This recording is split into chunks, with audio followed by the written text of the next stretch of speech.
My interest in Civil War huts comes, I guess, primarily through the reenacting end of things, and myself and a number of other crazies have built them, and we've been in them in the wintertime, and we found out what you need to kind of survive in some ways. I remember one time I was sick to begin with. We used to do a little gig called the Freeze-a-thon up in the mountains of Maryland, just below a friend of mine's house down in the Wolf Creek Valley, and we built huts in there. And you spend the weekend, you know, basically playing winter hut in February. And it could get a little cold, it could get a little bit strange. You know, I remember one point I was pretty sick to begin with, and I think I was nursing Reuniti and Robitussin at the same time, and it didn't work out well. But at any rate, it kind of gives you a little bit of a sense of what this experience was like. Because really, for most Civil War soldiers, you know, the actual battle times, except for maybe the last year of the war, was kind of limited in time. But where they spent their time otherwise was in camps. You can go home. They were in camps. And those camps in the wintertime were essentially home sweet home. And some of them got to be pretty good homes, as you'll see, and some of them maybe not so much. So we're going to kind of look at the whole gamut, starting kind of with the overall situation, and then the enlisted and then the officer stuff. And there's some interesting things in Civil War photographs that are fun to look at. This one always goes twice, for some reason, on the first one. This is the camp of the 50th New York Engineers. And they're not very much, in many ways, typical of the Army of the Potomac. They were professional men, or nearly professional men, civil engineers, and that sort of thing. But they followed the basic Army regulations. But one of the things I want you to notice in this particular picture is note how straight the huts are. I'm convinced these guys did everything with basically surveying instruments and tapes. You know, they laid everything out exactly correctly.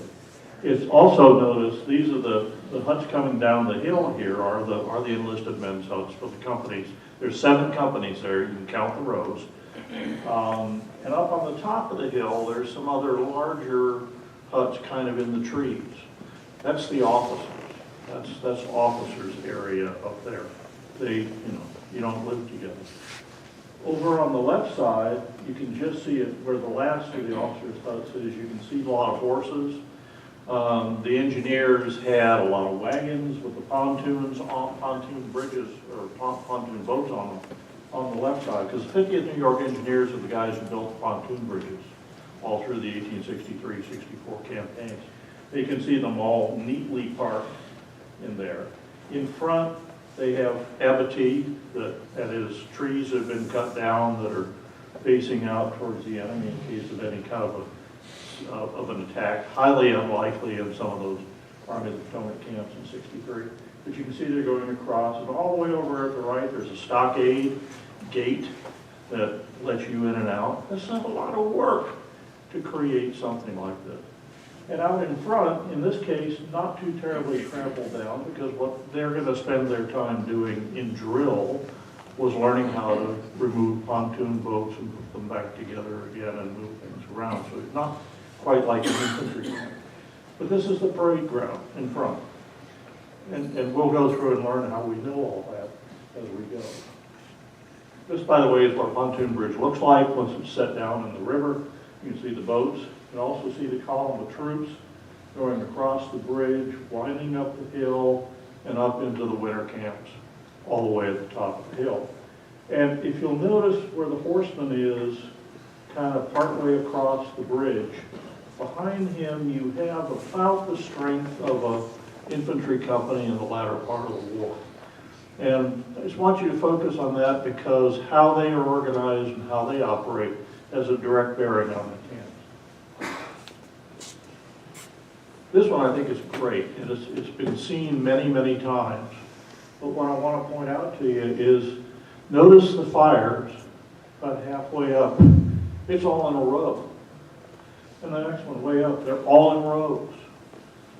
And they're coming also coming down the hill in rows. And there's an organization to that. There are people who are getting together who know each other around those fires. And so even a nighttime bivouac on the march is done in an organized fashion. And basically, this is the standard building block. This is an infantry company, basically undergoing inspection. Normally, when they are in the field, those two ranks are much closer to each other. Right, guy, the rear rank, and then the next guy is like you can touch him. They've opened up ranks to be inspected. The tall guy on this side, right here, this one, that's the first sergeant. He's always there. That's his position. The other sergeants are usually in the rear rank behind them. The corporals are in the ranks. Up in the front rank, the bearded guy, the tall one, is the company commander. But I want you to notice how they're all the same height, aren't they? No, they're not. But what happens is you size the company. You give them a right flank, and anybody who's taller than you are, you step in front of them. And eventually what happens is everybody's, it's a line that's not really straight, but they look straight. Once that's done in a typical company, the first man and enlisted men in the ranks, they will count off down the ranks by what they call twos. 1, 2, 1, 2, 1, 2, 1, 2. Every number 1 has a number 1 behind him. Every number 2 has number 2 behind him. Those 4 guys are the comrades in battle. And that structure stays there as long as there's no casualties. And then, of course, it will change. But what that basically means is these guys not only march together, they live together. And so, in any winter hut or any summer encampment like this one with the shelter halves and all that, essentially everybody has an address. We know that Private Smith and Private Brown are in the second shelter half on the right. And their friends or next guys are in the next ones down. And it stays that way. That's where bunkie comes from. That's where comrades come from, mess groups come from. So by 1865, when this photograph was taken, and long before that, this is 44th New York, taken right at the end of the war near Alexandria. They have very fancy camps, but it's still the same basic structure. In this case, regimental number above, corps badge above that, all their battle honors on shields, and you can see behind them a row of structures. And here it is again, and there's the rows. And there's the officers' huts, or officers' tents all the way towards the top of the hill. And down front is the parade ground. That all comes from Army regulations, which is basically this plate out of the Army regulations, which shows, and we're going to look at this in 2 ways. This is sort of upside down from what I just showed you, just because of the way it works in the printing. But all the way at the top, that's the parade ground. Notice the men's sinks, that is, their latrines, are on that side of the parade ground. Then you have what's called the color line, which is where typically the arms are stacked, whether you're in winter camp or whether you're marching in the course of the day. It's all stacked there. The companies all have their particular company streets laid out. Kitchens behind them in a more permanent camp, police guards, settlers, etc. Company officers behind them, their own lieutenants and captains. There's space between them. And then beyond that, the sort of regimental staff, and beyond that, and the colonel and the lieutenant colonel and all the higher ranking officers are there. Baggage trains, if there is one, behind them. And all the way down at the other end is the officers' sinks. So there's a definite distinction between the 2 classes. This is kind of looking at it upside down, but you can get it a little bit more familiar from the photographs I'll show you. There's the big parade ground up front, then the huts, and et cetera, as we're showing in the photographs. So this is all the way they did it. And every regiment in the field, in the evening, when they went into camp, this tended to be the structure that they would adopt, because that way you know where everybody is, and that's what's important. So one of the basic building blocks of the winter hut is the basic question of what are you going to use for a roof? That's probably the hardest thing to do, is finding a way to do that. And basically what you start with is tents. And it may be the smaller kind of tents that were used early in the war, or it could be the wall tent, which generally is for officers. Occasionally a fly will end up in enlisted men's hands, but not often. The fly is the piece of canvas that goes over the tent and provides an additional roof. And those are sometimes used on their own. In the Confederate Army, before they got shelter house through capture, this was the way they generally did it. They had a fly, and 8 or 10 or 12 guys would sleep under that. You'd have different kinds of tents. The Sibley tents in the back here, which all look like Indian teepees, because that's kind of what they were designed from. In this case, all have a log base around them so that you can actually elevate the tent and get it up a little higher, keep it out of the mud, and it provides for some warmth inside that Sibley tent. There's a single pole that holds the entire tent up on a tripod. I'll show you the tripods later. And it has a stove inside. You can see all the tents have black around the top where the smoke was. But this is the way the Sibley tent works. A little neater view of a different unit actually has it a little bit better. Again, the rows of Sibley tents going down. I have no idea what those white structures in the back are. They're either something that they've covered over with canvas, or it's hard to know. Sometimes you can't really tell. But there they are. In 1862, the shelter half starts to arrive. It's probably no mistake that McClellan was the one who actually first called attention when he was a member of the Military Commission to Europe to the use of the shelter half by the French Army. And they start to appear in 1862 in the Army of the Potomac and elsewhere. It's just a piece of canvas. This is a reproduction. Every man gets one. And here they are. Right there. Not very big, not very heavy, but this is what each man carries, and his buddy, his bunkie, has one, and that's how they create a tent. It's also basic building block of winter house. Should come back up and see that.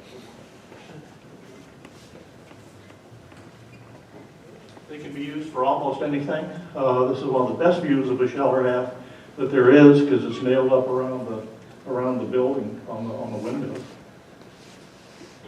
Oftentimes in the field they might be used like this, just sort of stretched out as a shade for various purposes. This is on the North Anna River in 1864.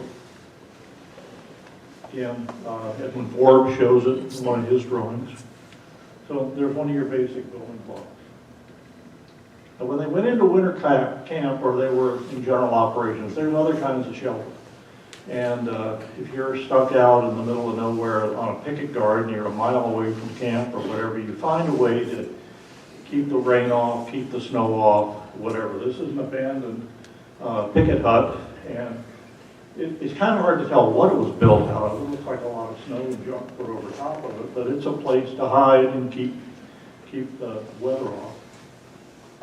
Sometimes you'll see something like this where it's just basically a couple sticks and some others laid up against it with probably a canvas shelter half piece over on one side. It's there to keep the wind off. And when it gets really cold, and Virginia can get cold, so can Tennessee and places like that, something like this would be useful. But that's not really what most of the formal camps look like. Instead, what they do is they do everything in rows, again, just like they're following the company streets. But you may get variation depending on who's doing what. Down below here, the huts seem to be 1 or 2 man, 3 man, 4 man huts. Up at the back, notice there's 1, 2, 3, 4 divisions essentially on that one going up. So that means an 8-man hut if you're basing it on the size of the shelter half, which you sort of have to. That's your building block. Most of them were essentially a log pen. Some of them were dug down inside the pen to create some space to stand up in and maybe provide a little bit more warmth because you're within the dirt rather than the logs that have holes in them where the wind can come through. And they have a little light structure to put the tents up on. And they have usually chimneys. Some of them may have had brick or stone. An awful lot of them were what we call catted chimneys. They're pieces of lumber, firewood really, that are put up in a square pattern and then plastered heavily inside and out. And the fire eventually bakes the mud so that it actually works as a chimney. They didn't necessarily draw very well. And one of the ways to get the smoke out is to use barrels to extend the height of the chimney to make them actually carry the smoke out. Here's an abandoned camp. The Zouave and his buddy are a nice pose of the poor wounded Zouave. But you can sort of see the huts behind them. Look how thin some of the scantling is that they were actually putting canvas over. There's not an awful lot of strength in those things, but they do work. Here's some of the guys building one, and they have probably some stone in the bottom of that chimney, and they're building it up. You can see the crisscross of the sticks that becomes the catted chimney. The one in the back is particularly fancy. They've got all sorts of additional things added up there, and they're digging down to get the dirt and the clay for the plaster. I would think that would be a dangerous thing to do at night if you had to come out of the tent and find your way somewhere. There's this big hole right behind your tent, behind your hut. But they probably didn't think of that until later. And here's some of them around Fort Burnham in the east end of the lines near Richmond. And you can see there's shelter halves. The ends, because those shelter halves don't have an end. They're not like World War II pup tents that have an end on them. Basically, you cover that with a rubber blanket that's also part of your issue. So it gives you a way to keep the wind out. And they put little chimneys behind those as well. So they're basically following the same pattern. This is a good shot of 2 different kinds and sizes of huts. On the right, you got the ones that for basically two shelter halves on each side, so presumably a 4-man hut. On the left, there are 3, so you can get six guys in there. You can vary this stuff. One of the other questions in all this is mess arrangements. How are you going to eat? How are you going to cook? You can do it this way, which is essentially a company or at least squad situation where you're cooking out of the issue mess kettles. That's the standard issue. That bucket is the standard issue item for cooking in the armies at that time. And then you take the food back to your hut, presumably, to eat it there. That's one way to do it. There's also some interesting little screens and things back among the huts in there. But there's a lot of variety in how these men actually finish them up. Here's the camp kettles again. The tripods are the Sibley tent tripods, and that device at the top is where the pole goes to hold the tent up. And you basically adjust the tension by spreading the legs out one way or another. That's how it works. Underneath is where the Sibley tent stove, if you have one, goes. And it has a pipe that also runs parallel to the pole right next to it and out the top of the tent. Big kettles like that are much harder to use inside a hut, but people did it. And there's one of the smaller ones sitting next to the shelter hat in the woods. You don't carry these around on your body. They come in in the wagons, and you get them out of there and put them down to actually use. Here's again the shelter half, the bucket, or the mezcal, and he's sitting on something. He's sitting on a box. Well, where are the boxes coming from? The boxes are hardtack boxes primarily. This is the cardboard box of the Civil War. There's more of those things around than you can imagine, and there's actually pictures of them piled 20 feet high in some of the camps. Here you can get a good view of what the stenciling looks like on them. They're pine. They work real good for doing things like taking the one lid off one side, cutting it up, making it into the legs, stick it inside, and you got a table. Or you can take it off and nail it to the side of your hut, and you've got a bookshelf or a shelf of some sort. So this is basically how they do it. Sometimes there's a cook hut of some sort set up for company cooking, and you do that. A lot of walkways are done using logs of one sort or another. Sometimes they're not very safe, but there they are. I like the right next to the barrel there, just on the right side, there's a device for lifting the barrel. If you've got water in the barrel or something else, you've actually created something that you can carry the thing around with. And here's sort of an interesting one. We've got Sibley tents with the log bases. They put door frames in on the huts and doors.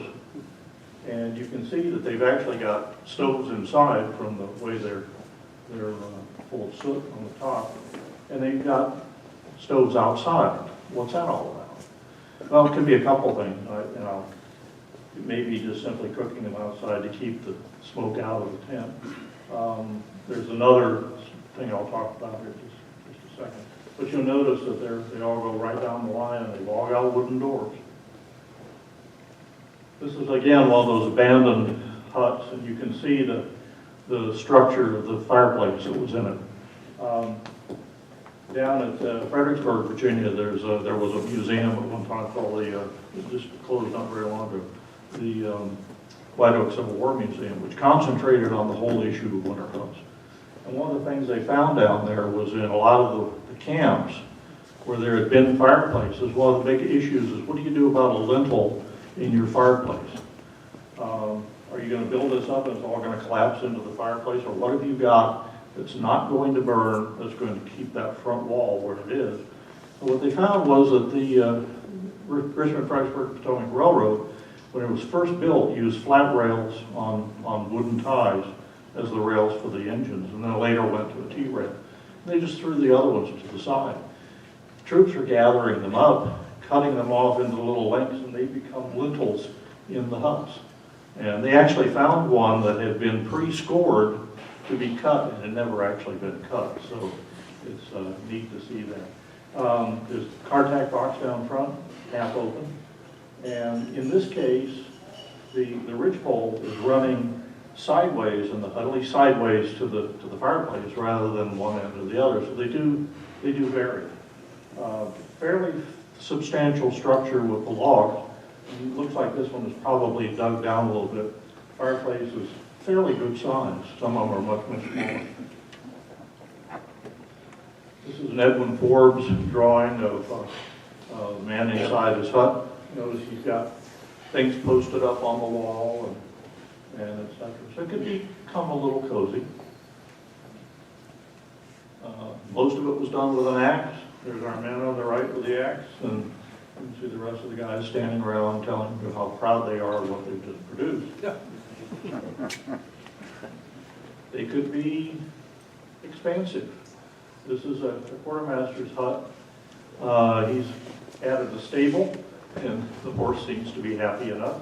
And he's got some sort of a rear shed here. He's got his scales for weighing various things, right there in the center. Notice he's actually tied the barrels together with vertical, probably sticks of some sort to keep them from falling off. Almost all of those barrels were done with basically sapling hoops, not iron ones, but you do find iron ones in some of the camps, probably from pork barrels, some of that sort of thing.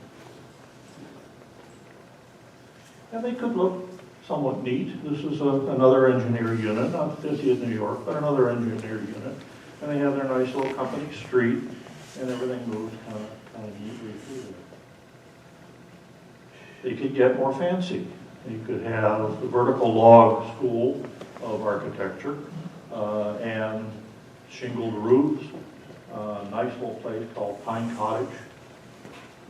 And in this case, you know, they got to clown around. So the guy up front's about ready to drop a brick on the head of his buddy, down below. You know, they're young guys. This sort of gives you an idea of the variety of these various huts that are in the camp.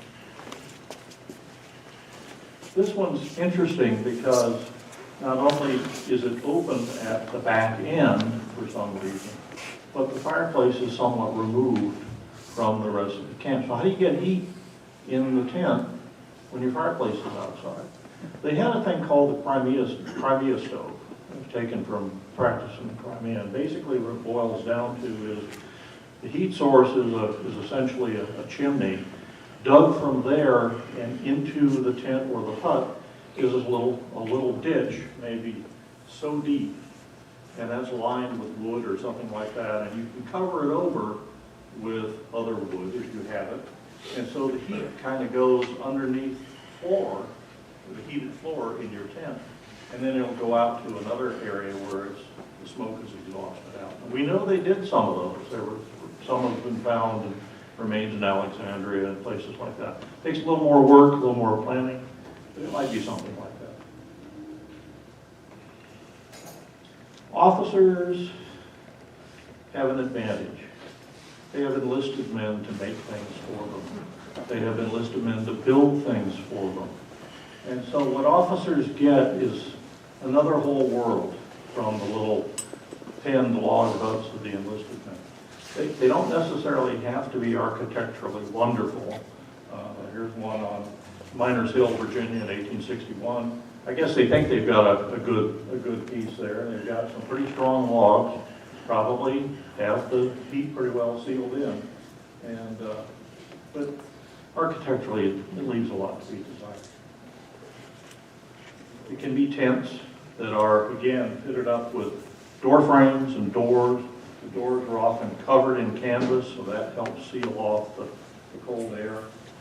In this case, they were close to a source of brick. They probably had torn down a plantation house or something and had the brick. These are almost undoubtedly at some level of staff, probably at corps level, maybe Army level. They've got access to materials most people don't have. And then, again, barrels up top. Those are just standard wall tents, some of them with the flies over top. This one's a little better. He's got a window in his door, which is kind of interesting. Where's he getting the window? Well, he's getting them, again, from those houses they're tearing down. He has a nice little gate into his place. And again, fly up above. Some pine boughs around to help beautify the spot. This one's not as fancy. This is kind of a work-a-day. Probably, these are commissary guys. This is probably a place to store rations. No windows, and the door is a piece of canvas nailed on top. But they seem to be happy enough, and they're sort of proud of whatever that handiwork is. This one takes a little analysis. I'm not sure exactly what's going on with all of it, but it apparently starts as a wall tent. They've added so much greenery around the thing, you can't really tell what it is, except you can see the roof of the tent behind. A separate chimney, brick made of brick, with a ladder going up to help, I guess, adjust the draft. And it goes in there and somehow heats that hut up. He's got a little porch, again covered in canvas, probably surplus shelter heads. They're going to do all this because the women are coming. You know, the wives are coming down to visit, so they've got to make this really nice. And so there it is. Again, back to just a log hut with a window and a door. Fairly small, fairly short chimney. This one's interesting because, again, he has a brick source, And he's built a substantial chimney right there. Heavy timbers, use the 10-inch for the gable ends. Oftentimes it's wood instead, but it's in this case gable ends. And it's a headquarters of some sort, because there's the guidon for the unit sitting in place. A nice wood pile next door, and sidewalks. So, this guy and his wife, presumably, is there, and they've sort of pushed the roof line up and have it secured to those two logs. They have a stove. You can see the pipe sticking out of the roof there. And you know, the pipes apparently got cool enough, fast enough that they're not generally setting the tents on fire. It's on top, but sometimes they have to. Again, windows and that, and a boardwalk, which is yeah. And then these guys, somewhat the same thing. Canvas roof, nice windows, door frame. They're right next to a house. You can see the house right there in the background. I don't know that I would trust the sidewalk down front in the middle of the night, but they think it's good. General officers get a little bit better. Got a board roof this time. They were known to be much warmer than the canvas roofs. It has a nicely fitted window in there with a little arch to it, and a door. It's got his dog.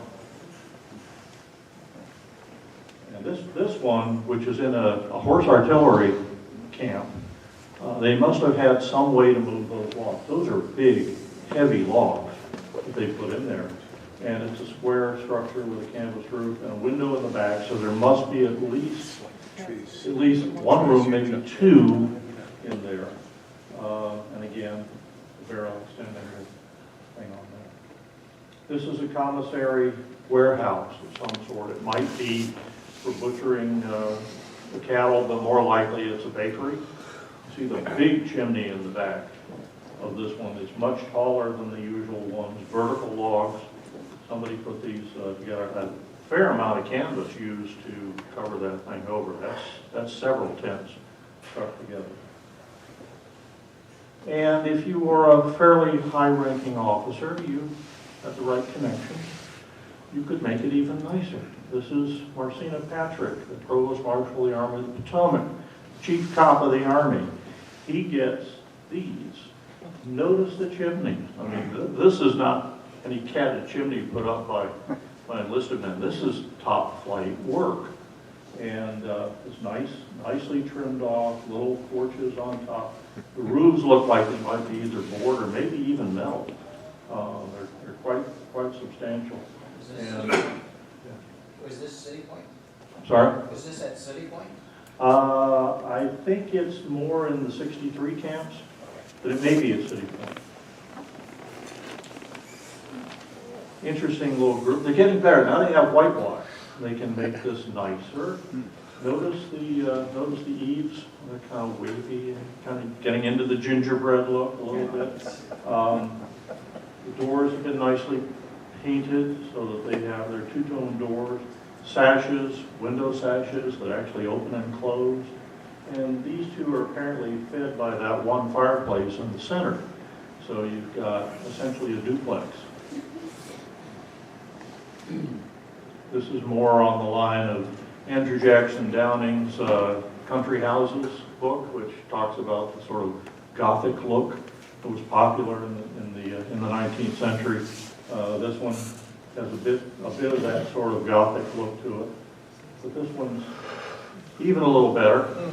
It's really kind of nice with all the extra little fancy frills on the porch there. So they have time to do this sort of thing, and they have time to figure out how to do this sort of thing. To me, this is the ultimate in officers' huts of the Civil War. Not only are they painted, not only do they have that wonderful gingerbread on them, they got the Corps badge for the 8th Corps hanging down in the center. What's the General of the Army commanding the Army do? Well, he's got a hut as well. And that's the one that actually is the only surviving Civil War hut down at City Point, Hopewell, Virginia now. It was for many, many years in Fairmount Park in Philadelphia, kind of out in the open. It has suffered the loss of a certain number of logs, but it is still essentially Grant's cabin. It's a little bit more than a cabin. There's Grant, Mrs. Grant, and I forgot what his son's name is, but he's in there as well. Here's the staff out in front of the place. Grant down in his nice chair down in the center. Notice it's got wings in the back, bedrooms back in there. There the family could come and stay. And this is what it looks like within the general headquarters structure. It's the big one in the center, and you can see where the kind of wings are starting to come out. So let's go back to the 50th New York, who, as I say, are very, very precise in what they did. This is officers' quarters, possibly the ones that you just saw up on the hill in the back of the camp. Pretty nice structures, actually. Shingle roofs, log construction, windows. They've cleaned out the whole area around the trees, so it's a fairly nice little camp area. This is where it gets a little over the top. Engineer insignia in greenery on the front of the tent. It's actually a tent structure to begin with. You can see the flies in the back. There's the transit that helps set out all their camps, and it just goes on and on. These guys sort of get out of control after a while with this. Probably the most sophisticated winter hut that there was, the chapel of 50th New York Engineers. Complete again with not only crisscross structures around the windows, it's got a chimney on one end, it's got essentially, it's like either chimneys or vents along the roof lines. Actually, the chimneys are both ends. And the steeple has the engineer insignia on it. That one was well known, and I don't know how long after the war it lasted, but it was probably there for a few years as well. So it could be a fun time if you were an officer. Sometimes even if you were an enlisted man. Not quite sure what Fun and Fury 5 drops really means, but it's one of those things that you see it and you go, yeah, I think I understand what it means. These guys are musicians, although they're officers. They like their music. They've got a banjo, a guitar, a violin, a couple of flutes, and other kinds of things back there. And they're having a good time playing cards. So life in winter huts could be okay. What the Confederates do? Well, kind of the same thing. We don't have an awful lot of good information about them, but there are some charts of winter camps that show basically the same organization. They say in some of their memoirs that they tended to scatter out through the woods more, tended to like the woods as camping scenes. But certainly in 1861 in the Centerville camps, this is what they were building. Again, it reflects the skill and the interest and the energy of the guys who were building this. So you've got a whole bunch of little different kinds of structures in here. But these are the ones that were abandoned and then were photographed by the federal photographers when they took over the camp at Johnston's troops. And they looked somewhat disheveled. But then Edwin Forbes did this drawing of the same camps, same basic area. And look at those huts. They are absolutely on a line in both directions. So yeah, they did follow somewhat the same thing. These are the abandoned camps and defenses of Centerville in April of 1862. Now, then there's this. This is a contraband camp. And how much this was done and photographed either for who knows what the motivations were. What they were built from is anybody's guess. Scrap lumber, scrap this, scrap that. There may have been some old slave cabins involved in here. But they're not quite set up in the same disciplined manner that the troops camps are. But they're not necessarily the only ones. I like this one because it kind of looks like they're trying to hide whatever they built. They're not sure what is going on with this tent thing that's over top of the structure they don't seem to want to talk about. And what is that thing in the back? Is that the latrine? Maybe it is. There has to be an entrance to it somewhere, but they haven't put a roof over it yet. And so they seem to be well, it's hard to know what's going on. So Civil War winter huts are home sweet home. And in weather like this, they could be warm. They actually could be warm. The snow might actually help insulate it a little bit. The canvas would help insulate it a little bit. But to have to go out in the middle of the morning in this kind of weather to go out and do picket duty or various other things is not one of the happier moments of the Army's life, but everybody did it day in, day out for as long as they were there. Most of them probably did not survive more than a year or two after the end of the war. Certain areas, they were probably robbed of all their usable structure by the locals. The guys who did the White Oak Civil War Museum worked in Stafford County in the 1950s or so and dug a lot of these camps and mapped a lot of these camps. And there were, the hut depressions were still there at that time. Almost all that area has been redone by condos and housing developments and that sort of thing. But there are still places where you can find some of the hut depressions. And they were impermanent housing, and they were intended to be, but it was kind of left up to the individual troops most of the time to do that. The Ninth Corps did in Petersburg Front actually laid out instructions as to how each of the huts were to be built, but most of the time it was left up to the troops. So you can imagine what it would be like to kind of get out of your hut in the morning when when the reveille is sounded and everybody has to get out on the color line and there has to be a roll call and et cetera. Then you can go back in and have breakfast or do whatever is set up for the day. Drill in this sort of weather, et cetera. But home sweet home.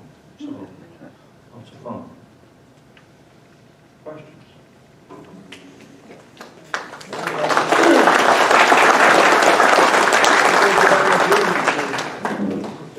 They get all their building materials, they cut down all the trees. They took down all the trees. In fact, if you look at a lot of the Civil War photographs of the camps, note the landscape. It looks like Kansas. It really does. There's actually a photograph.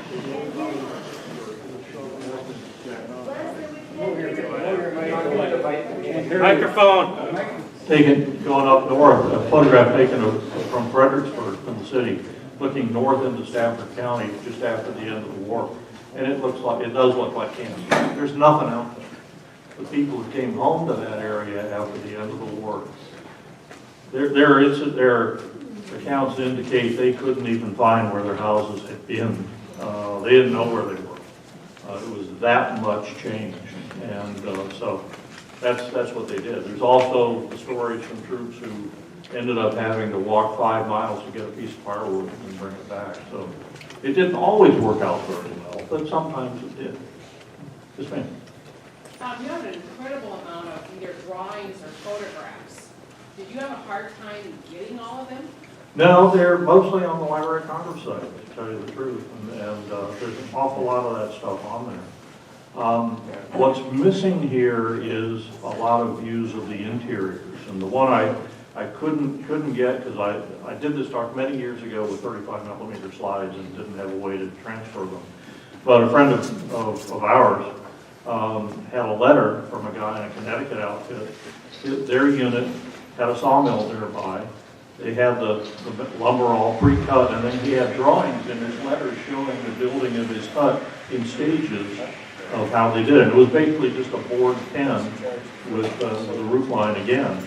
And he's reproduced that one down in our camps at North-South Skirmish Association. So we've got actually a full-size hut reproduced from that. So, but there are not a lot of interior views, but there are a few.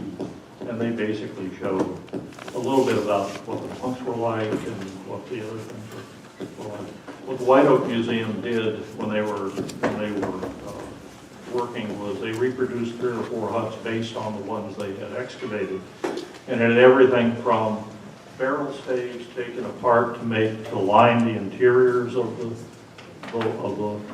hut, plus the lintels made out of the iron and the various kinds of chimneys and all that. And That museum was a private operation run by one guy, D.P. Newton. He built the whole thing himself. It was a wonderful look at what happens when the 100,000 men come into your county and decide to camp there. And incredible objects that were found in the 1940s and 50s, pine tags from the bunks and the remains of stakes that were around the latrines that were dug out and all that. Unfortunately, he got cancer, died, and the collection has largely been sold to another individual up in Northern Virginia who has a winery, and he's planning to exhibit the items there. They're not back out yet. Our North-South Skirmish Association team did get the huts he'd reproduced outside, and hopefully they'll go back up maybe this next year. So there you go. There's not a lot of, there's none of them surviving, unfortunately. Yes, sir. In the Civil War, some of the guys had to cook their own food, Yeah. their own rations.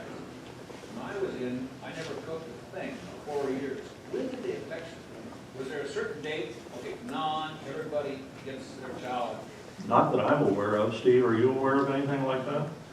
No, I think it depended on the individual unit and how they wanted to handle it. Well, World War I, they weren't cooking their own, were they?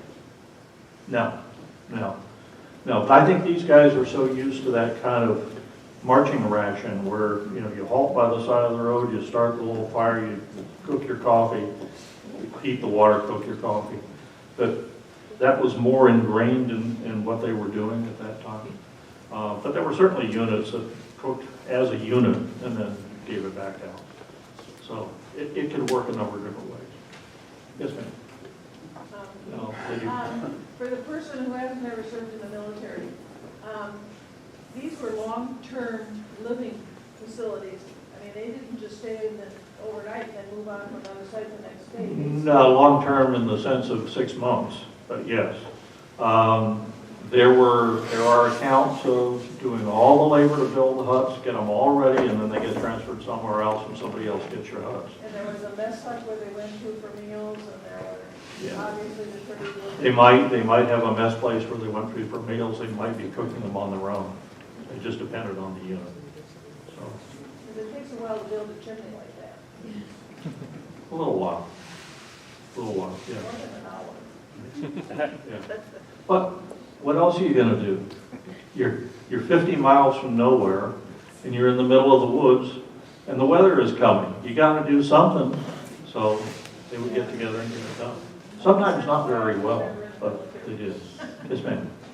So some of these are quite elaborate.